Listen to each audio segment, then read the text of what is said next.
Far left to my far right, if Dr. Sims would come and take your 10 minutes, and then after her, each of these persons will come, and then we will open up our dialogue. Thank you, Dr. Howard. You're welcome.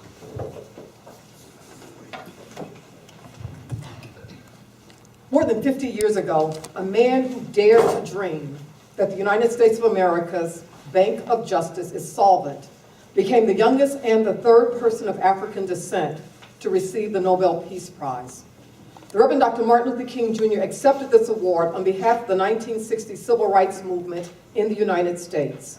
King dealt with the reality of inequality in a nation that marketed itself in 1964 still as the land of the free and the home of the brave. A land where Black people, poor people of all ethnicities, and women were denied basic liberties and rarely beneficiaries of often undisclosed legacy policies that granted access to a select few that exacerbated disparities in education, employment, and housing. King's Nobel Peace Prize acceptance speech described vividly the condition of government-sanctioned violence that Black persons and those who stood in solidarity with them were subjected when they exercised their First Amendment right of free speech and collective protests. King, recounting why he and countless others in the United States of America are engaged in a creative battle to end the long night of racial injustice, provided these details. A, in Birmingham, Alabama, our children, crying out for brotherhood, were answered with fire hoses, snarling dogs, and even death. B, in Philadelphia, Mississippi, young people seeking to secure the right to vote were brutalized and murdered. C, more than 40 houses of worship in the state of Mississippi alone were bombed or burned because they offered a sanctuary to those who would not accept segregation. Not much has changed, if we're honest with ourselves, since the time Dr. King penned and delivered these words.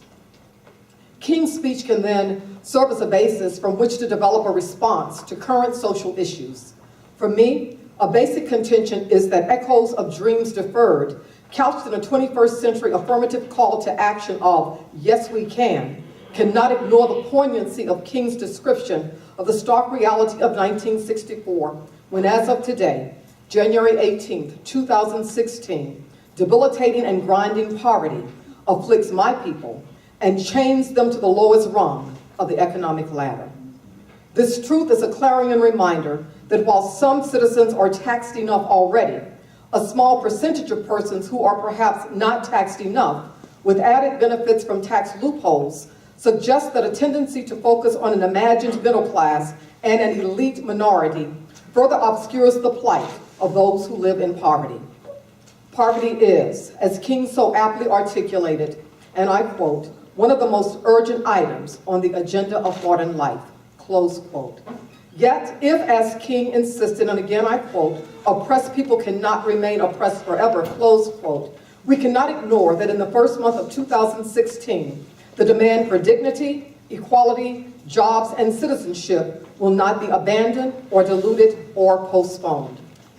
King issued a moral call to action that requires us to consider how we appropriate various points of privilege to confront systematic sins couched in xenophobic rhetoric, irregardless of how we talk about otherness when we ourselves don't understand that which we often label as other. Will we, as King so boldly proclaimed in 1964, and again I quote, "not flinch, not be cowed, not be afraid," close quote, to stand on the side of justice. King was resolute in his commitment to confront evil with a theologically informed human rights agenda. Although his approach was flawed by patriarchy and its associated societal ills, King was adamant that there is nothing new about poverty. What is new, however, is that we have the resources to get rid of it. What he proposed was not a war on poverty, but an all-out war against poverty. In other words, nothing short of a dismantling of systems predicated on an economics of poverty would suffice to dispel myths that each U.S. citizen is granted an equal opportunity to adequate housing, quality education, and health care. King had the audacity to imagine a beloved community characterized by shalom that is intertwined with justice. For King, shalom is embodied in our actions on behalf of all persons, with a faith-informed commitment to active participation in God's always unfolding kingdom on earth. In shalom, each person enjoys justice, enjoys his or her rights. There is no shalom without justice.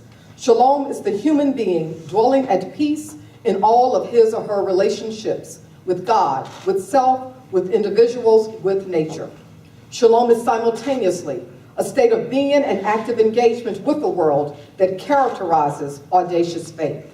As King explained, audacious faith refuses to accept, and I quote, despair as the final response to the ambiguities of history, close quote.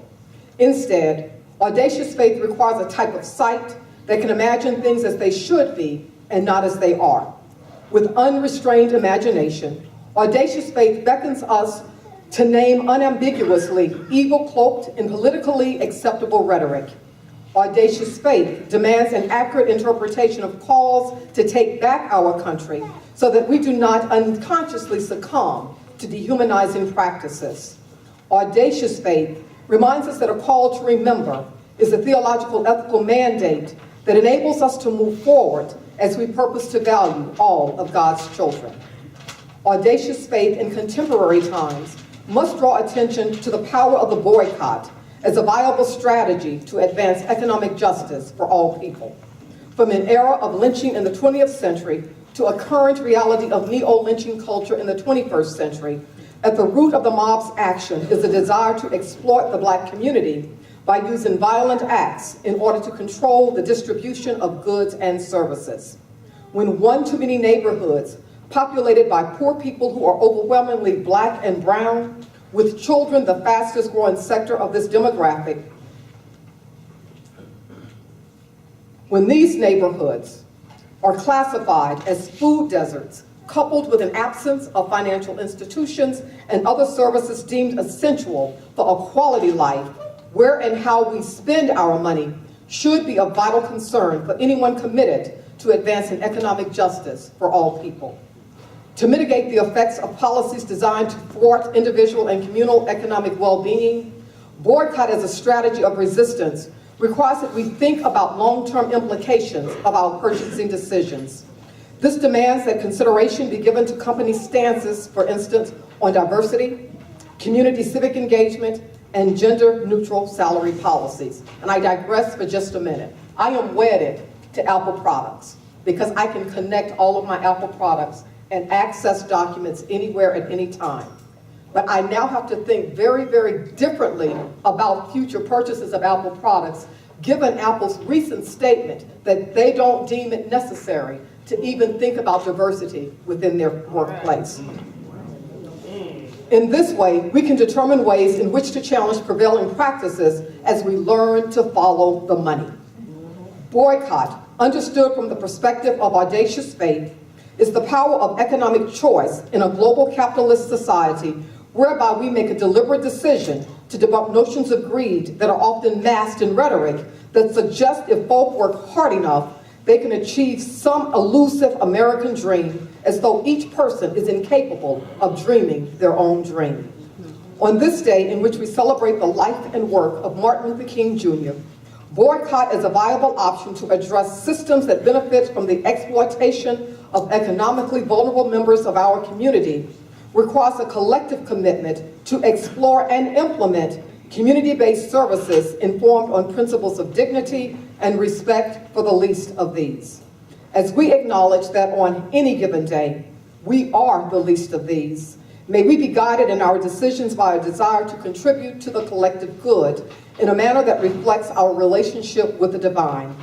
By thinking expansively about boycott as a strategy to address economic injustices, audacious faith reminds us, as King remarked, and I quote, that in the final analysis, the rich must not ignore the poor, because both rich and poor are tied in a single garment of destiny.